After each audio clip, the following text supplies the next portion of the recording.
इससे रामेश्वर प्रसाद काफी खुश होता है।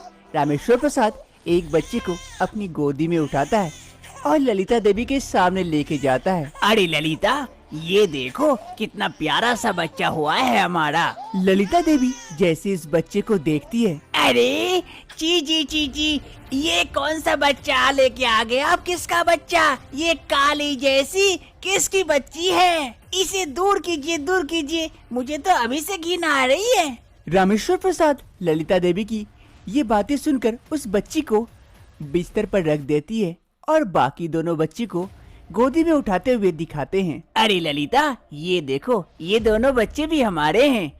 अरे देखिए, ये दोनों कितनी अच्छी है, कितनी सुंदर सी, और वो काली जैसी।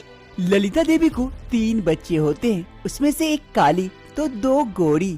ललिता देवी काली बच्ची को एकदम से पसंद नहीं करती है। 20 साल बाद समय बीतने के साथ साथ सभी के जीवन में काफी बदलाव आता है। जहाँ रेशमा और सोनी दोनों गोरी बहनें, उन दोनों को मेकअप का बड़ा ही शौक था, इसलिए आज वो दोनों एक दूसरे का बड़े ही ख्याल रखते हैं और एक दूसरे का मेकअप भी कर देते हैं। तभी उसी कमरे में काजल आती है घर में झाड़ू लगाने के लिए। ये वही काली बहन है काजल, जिसका शौक तो दूर की बात है, वो अपने हिसाब से कुछ कर भी नहीं सकती, इसलिए इस घर में एक नौकरानी बन के रह गई है। अरे सोनी, रेशमा, जरा हटो, मैं झाड़ू लगा दूं रूम को। अरे जब भी हम लोग इस रूम में कुछ भी करने के लिए आते हैं, ये कहीं न कहीं से पहुंच जाती है। जल्दी लगा झाड़ू और जल्दी जा यहाँ से। अरे हाँ सोनी, सही कह रही है। फिर काजल उस रूम की सफाई करने लगती है। तभी काजल की नजर उनके मेकअप किटों पर जाती है। काजल कहती है, अरे सोनी, रेशमा, ये सब क्या है? कहाँ लगाते हैं? ये सब मेकअप किट है, तू नहीं समझेगी। ये सब गोरी लोगों के लिए, तू जैसी काली के लिए नहीं है। जा अपना काम कर। काजल को उनकी बातों का बुरा लगता है, लेकिन बेचारी कर भी क्या सकती है। आज ललिता जी के घर शुभम अपने भाई समीर को लेके आए हुए थे, समीर की शादी की बात करने के लिए। अच्छा बेटा, ये लड़का क्या करता है काम? अरे माँ जी, उसकी चिंता आप न करें, ये हम दोनों एक साथ एक ही कंपनी में काम करते हैं, काफी अच्छी नौकरी है। बस हमें इसके लिए एक अच्छी सी लड़की चाहिए जो इसका ख्याल रखे और हमारे घर का भी। ओह अच्छा अच्छा, अरे हमारी बेटी तो बहुत अच्छी है, सुंदर होने के साथ साथ बहुत गुण है, घर को बहुत अच्छे से संभाल के रखती है। अरे सोनी बेटा, सोनी बेटा, मेहमानों के लिए चाय वगैरह तो लेते आ। माँ ललिता की आवाज सुन सोनी चाय लिए वहाँ पर पहुँचती है, जहाँ पर सोनी और समीर दोनों की नजरें मिलती है। ये लीजिए चाय। अरे आपकी लड़की तो बहुत सुंदर है। क्यों समीर, तुझे कैसी लगी? समीर और सोनी एक दूसरे को देखकर ही पहले पसंद कर चुके थे।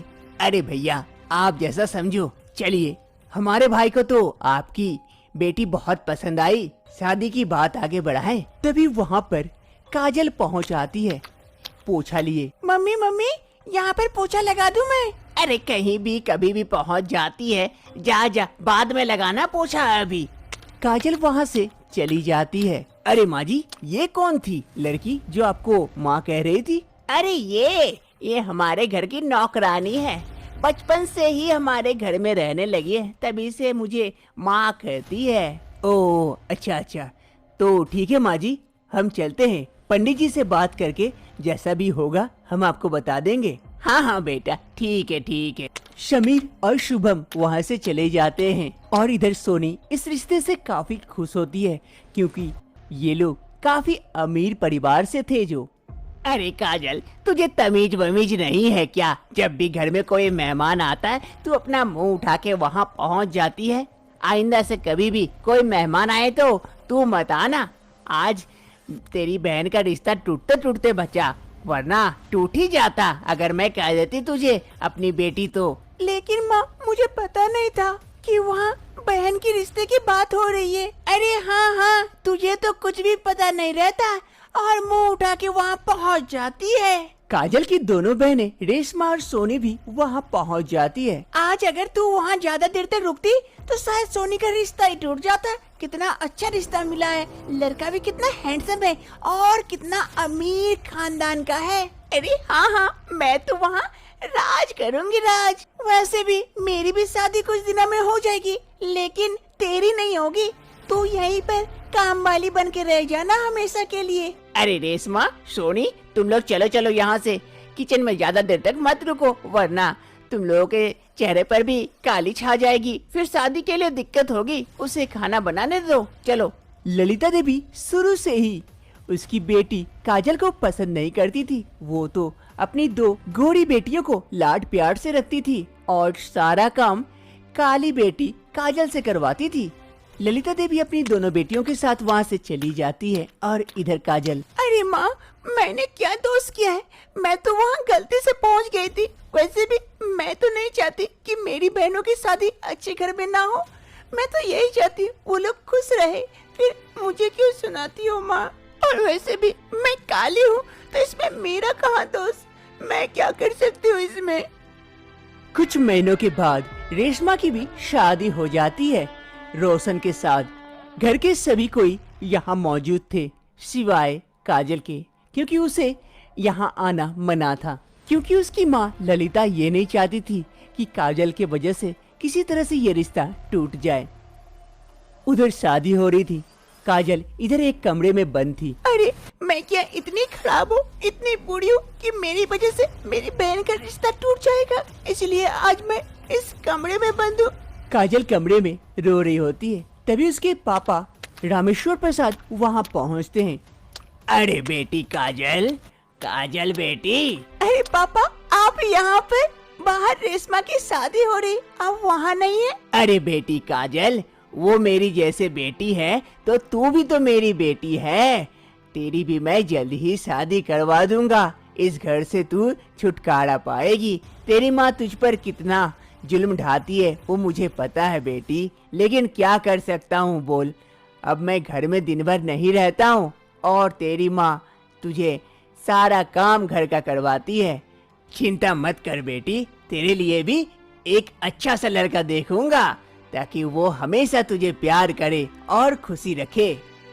कुछ महीनों के बाद रामेश्वर प्रसाद अपनी बेटी काजल के लिए एक अच्छा सा रिश्ता गोविंद का लाते हैं। उससे अपनी बेटी काजल का शादी करवा देते हैं। गोविंद एक किसान है, काफी मेहनती किसान है और एक अच्छा इंसान है। इस शादी से रामेश्वर प्रसाद काफी ज्यादा खुश होता है कि कम से कम वो अपनी बेटी काजल का घर बसा दिया। वहीं दूसरी ओर, अरे अच्छा है, गई बला टली हमारी। शादी के बाद काजल एक गांव में आ जाती है जहां उसे घर का सारा काम करना पड़ता है, लेकिन वो गोविंद के साथ काफी खुश थी। अरे काजल, मैं खेत जा रहा हूँ। अरे रुकिए रुकिए, ये टिफिन तो लेते जाइए। आप वहाँ भूखे रहेंगे क्या? अरे काजल, तुम मेरा कितना ख्याल रखती हो। अरे मैं आपका ख्याल नहीं रखूंगी तो और कौन रखेगा? मैं आपकी बीवी हूँ ना। ये टिफिन लीजिए और जाइए। गोविंद वो टिफिन ले लेता है और खेत की ओर निकल पड़ता है। गोविंद काजल से बहुत प्यार करता था। एक रोज गोविंद बाहर खटिया में बैठा हुआ था।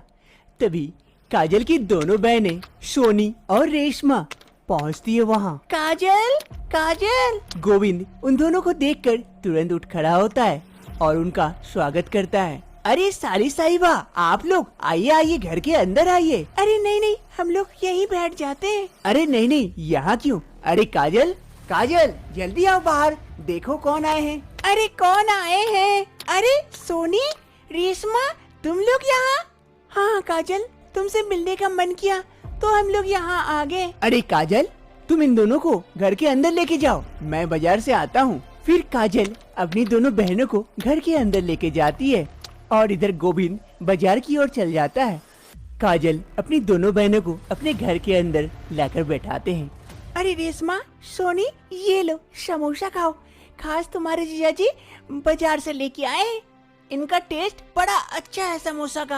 अरे नहीं नहीं, इसकी क्या जरूरत है? अरे साली साहिबा, खा के देखिए, एक बार खाइएगा तो उंगली तक चाट जाइएगा, इतना टेस्टी समोसा है। फिर काजल समोसा का प्लेट सोनी और रेशमा को दे देती है। वो दोनों समोसा खाते हैं। अरे वाह, सच में बहुत बढ़िया टेस्ट है। एक काम करो, तुम लोग दोनों थोड़ा सा बैठो, मैं खाना चढ़ा के आती हूँ। अच्छा ठीक है। अरे काजल, तुम्हारी बहन आई है इतने दूर से, तुम उन लोगों के साथ बैठ के बातें करो, खाना मैं चढ़ा देता हूँ। उधर तुम्हें देखने की कोई आवश्यकता नहीं है, मैं हूँ ना, मैं सब संभाल लूंगा। गोविंद ये कहते हुए रसोई की ओर चला जाता है और काजल जाके उनके बगल में बैठ जाती है और बहनों के साथ खूब बातें करती है। कुछ समय बाद, अरे तुम लोग बैठो, मैं एक बार आती हूँ, नहीं तो कहीं खाना में नमक ज्यादा या कुछ और दे दिए तो हुआ, आज खाने का कल्याण हो जाएगा। फिर काजल वहाँ से चली जाती है। अरे सोनी देख, इन दोनों में कितना प्यार है, कितना प्यार से रहते हैं ये दोनों। हाँ सही कह रही है रेशमा। गोविंद और काजल दोनों रसोई में आकर खाना बना रहे होते हैं और एक दूसरे से झगड़ भी रहे थे। अरे काजल, तुम यहाँ क्यों आ गई? जाओ, तुम्हारी बहनें आई हैं, तुम उनसे बातें करो, मैं यहाँ बना लेता हूँ खाना। अरे नहीं नहीं, आप अकेले नहीं सकेंगे, अगर आपका हाथ जल गया तो? अरे कुछ नहीं होगा मेरा। गोविंद और काजल इधर खाना बनाने के साथ साथ एक दूसरे का ख्याल भी रख रहे थे।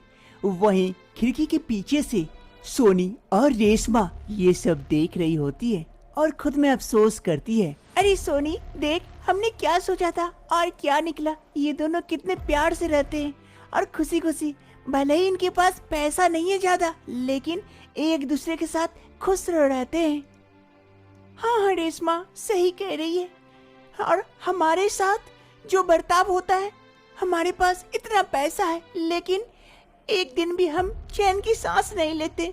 हाँ सोनी, इसीलिए किसी ने सच कहा है, पैसे से ज्यादा प्यार से रहना होता है। प्यार जिसके पास हो, पैसे की क्या जरूरत। देखो कितने खुशी से ये लोग हैं और हम लोग, हमारे पास पैसे हैं, सब कुछ है, लेकिन हम दोनों खुश नहीं है अपनी जिंदगी से। पैसे से ज्यादा प्यार अहमियत रखता है। भले ही पैसा कम हो लेकिन प्यार ज्यादा होना चाहिए, तो जिंदगी खुशी खुशी कट जाती है, जैसे काजल और गोविंद की कट रही है।